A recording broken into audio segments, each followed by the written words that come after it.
ছাগলকাণ্ডে আলোচনায় আসা সাদেক এগ্রোর দখল থেকে উদ্ধার করা অংশে দ্বিতীয় দিনের মতো খাল খননের কাজ করেছে ঢাকা উত্তর সিটি কর্পোরেশন ডিএনসিসি।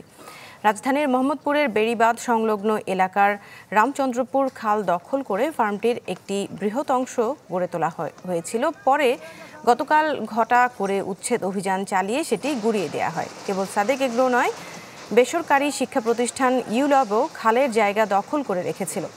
এছাড়া সুরের ধারা নামের একটি সাংস্কৃতিক প্রতিষ্ঠান খালের জায়গা এখনও দখল করে রেখেছে বলে অভিযোগ স্থানীয়দের। আর কাউন্সিলর বলছেন সম্পূর্ণ খালই দখলমুক্ত করা হবে।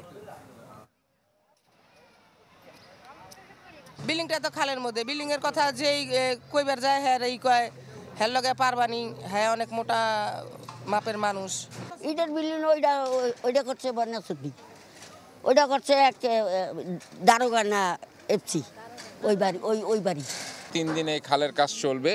যদি এক্সটেনশন করা লাগে আমরা কিন্তু এইখান থেকে যেমন মাটি সরানো হচ্ছে, আমরা কালকে থেকে 4-5টা মেশিন খালের মাঝখানে ফেলাবো। যেই স্ট্রাকচারগুলো পড়বে ওগুলো আমরা সব ভেঙে দিয়ে আমরা মাঝখান দিয়েও যেমন খালের ময়লাগুলো উঠিয়ে নিয়ে চলে যাবো, দুই পাশে আমরা ভেঙে একটা সমতল, কারণ আমরা দুই পাশে ওয়াকওয়ে তৈরি করবো। নগদের কাছে সব গ্রাহকই প্রিয়, তাই তো সারা দেশে ক্যাশ আউট চার্জ সবচেয়ে কম।